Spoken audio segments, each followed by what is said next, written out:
Bem, mais uma vez estamos juntos para conversar um pouquinho sobre crianças. E ainda dentro daquela mesma ideia de que nós não entramos em psicopatologia, nós vamos falar um pouquinho sobre as novas superstições.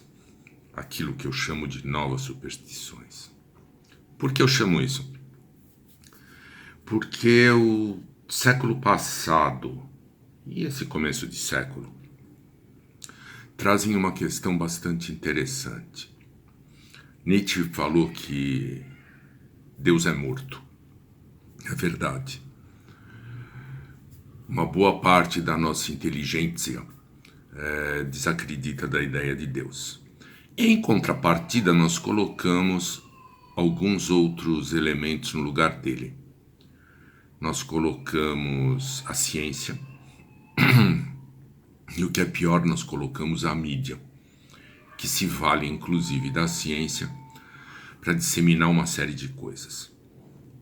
E isso tem um peso fundamental, porque conforme nós falamos, a criança tem uma moral heterônoma e se constrói durante o seu período de desenvolvimento, que é bastante longo quando comparado com outras espécies animais. Isso faz com que apareçam uma série de dificuldades. E hoje essas dificuldades são supridas, ou pelo menos os pais buscam resolver essas questões de uma maneira, entre aspas, científica. Mas essa maneira científica, na verdade, não é científica. É a forma como a ciência é deglutida, digerida e excretada pelos meios de comunicação. Na maioria das vezes, sob a forma de catabólitos, ou seja, aquilo que não se aproveita. E aí nós temos coisas interessantíssimas, que são posições sobre modelos científicos. Posições que são simplesmente crenças sobre algo que a maioria das pessoas, inclusive aqueles que falam na mídia, habitualmente não conhecem. E então nós temos questões bastante interessantes que vão desde o que é normal, e aí nós temos duas posições interessantíssimas. Aqueles que dizem que de perto, olhados de perto, ninguém é normal, num absurdo fantástico sobre conceitos estatísticos e sobre teoria da evolução. E aqueles que acham que qualquer pequeno desvio de conduta faz com que a criança seja patológica. Principalmente porque ela tem um tio esquizofrênico ou qualquer coisa do tipo. Esquecendo que na maioria das vezes, quando eu falo de patologias mentais, eu falo de quadros multifatoriais, onde diferentes genes provavelmente interagem com o ambiente e que nós conhecemos ainda há pouco a respeito, modelando aqueles quadros mentais. Por outro lado, esse de perto ninguém é normal é uma descaracterização vulgar e rasa das dificuldades que eventualmente alguns quadros mentais apresentam. E que em qualquer cultura eles trazem uma dificuldade adaptativa. Acho que a coisa mais basal e banal que nós ouvimos a respeito é que TDAH é um problema da escola. Quem fala isso sequer leu os modelos classificatórios ou os livros de psiquiatria, que eu diria que são mais difíceis. Porque dentro dos critérios, para eu falar em TDAH, eu tenho que excluir problemas escolares. Então aí já fica uma questão bastante... Problemas escolares, eu quero dizer problemas da escola. Então só aí eu já tenho um problema seríssimo, que é como se falam coisas sem a necessidade.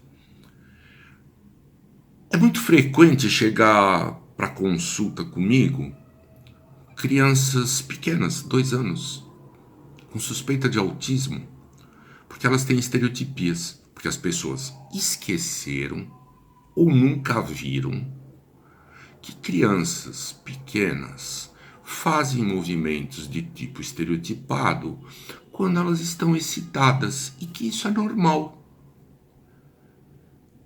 E aí elas procuram um psiquiatra ou um neurologista, porque a criança tem estereotipias e dependendo do profissional ele vai dizer que ele é um provável candidato ao autismo. Mais interessante ainda é imaginarmos que medicamentos resolvem quaisquer problemas. Certa vez um menino me chega com o diagnóstico de problema atencional dado por uma escola, aliás, outro problema, as escolas passaram a fazer diagnósticos, dado por uma escola extremamente importante de São Paulo, e quando eu avaliei, o menino não tinha nada. E a mãe queria que eu o medicasse, porque ela sabia que ele era muito bom cognitivamente, e era mesmo, e que se ele fosse medicado ele iria melhor na escola. E no meio daquela conversa, um menino estava presente, um menino de uns 11, 12 anos, ele fala assim, mas eu sei por que eu não presto atenção. Eu falei, bom, se você sabe, conte.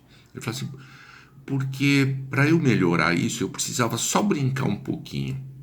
Aí eu não entendi, perguntei. Ele falou assim, não, é fácil. Eu vou para a escola entre as 7h30 e saio às 4h.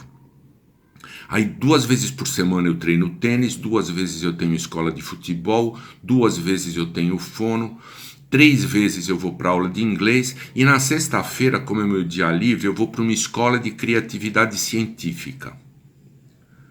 E aí eu chego 7h30, 8h todos os dias, aí eu tenho que jantar, fazer a lição, quando eu acabo de fazer a lição eu tenho que tomar banho e dormir. Se eu pudesse brincar um pouquinho, eu ficava menos cansado e conseguia prestar mais atenção na aula. Vejam que interessante. 2 coisas interessantes. Precisa se levar um menino normal ao psiquiatra para ele poder falar que não brinca e a mãe conseguir escutar. Porque é muito mais fácil eu trabalhar com a ideia de que eu vou dar uma pastilha mágica e ele vai virar o menino dos meus sonhos, um CEO aos 15 anos, do que entender que crianças habitualmente brincam e isso faz parte do desenvolvimento. Então nós fomos criando uma série de superstições. Superstições embasadas na grande deusa da ciência, cuja